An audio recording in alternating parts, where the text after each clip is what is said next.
हाय दोस्तों, कैसे हैं आप सभी का आपके अपने YouTube channel BS online study में मैं रणविजय कुमार सारस्वत स्वागत करता हूं। दोस्तों, इसके पिछली वीडियो में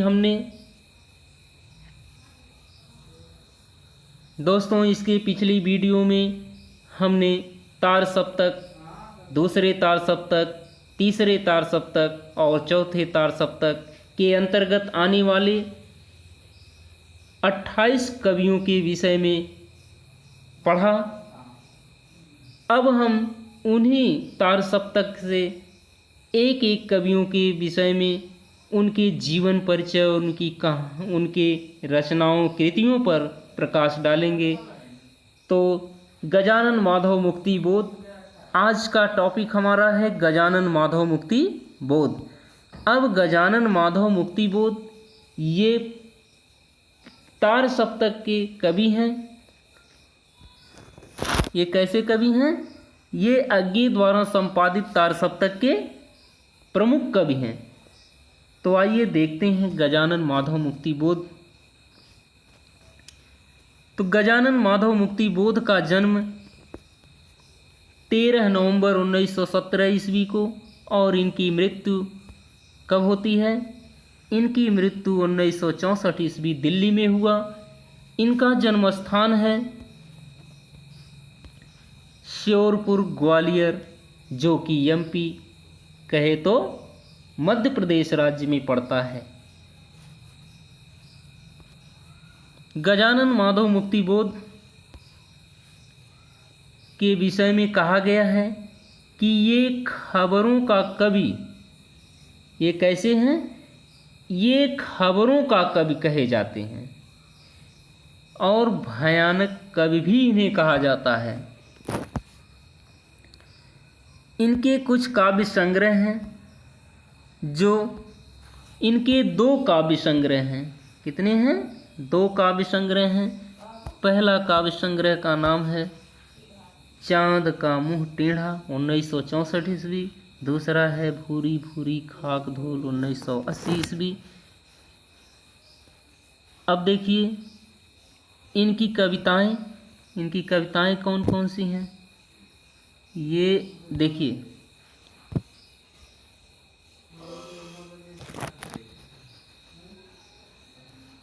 ये इनकी कविताएं हैं। तो इनकी कविताओं का हमने एक सार्ट्रिक बनाया है।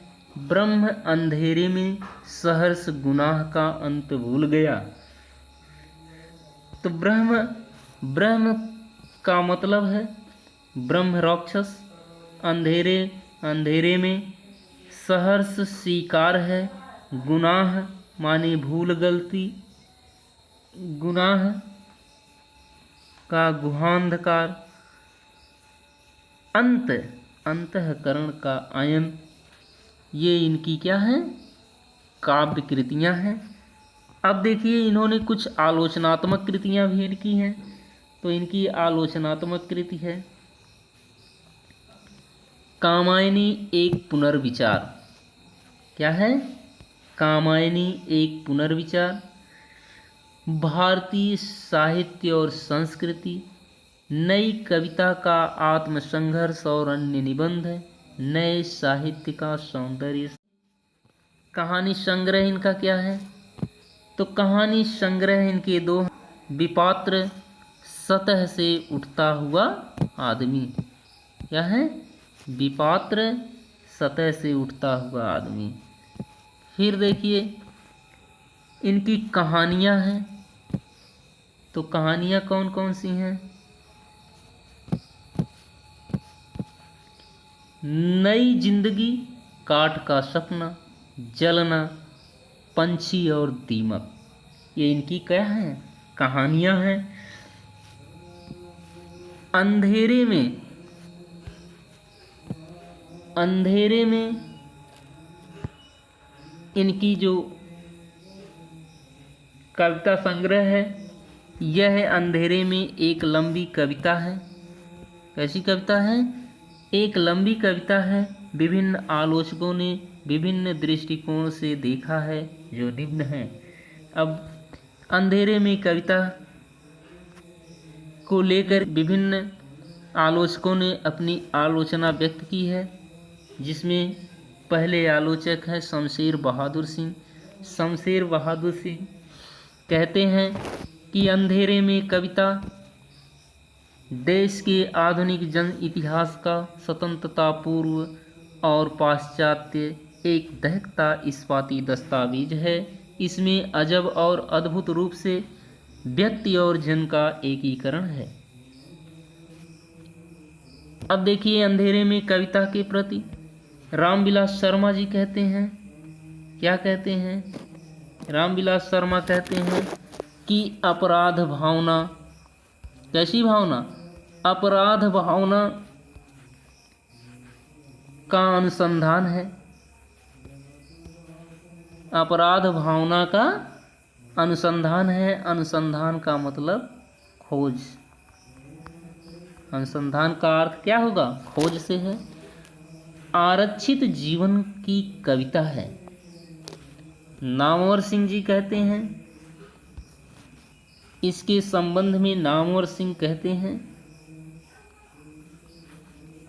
क्या कहते हैं? नामवर सिंह इसके संबंध में कहते हैं कि ये अस्मिता की खोज है। अंधेरे में कविता क्या है? अस्मिता की खोज है।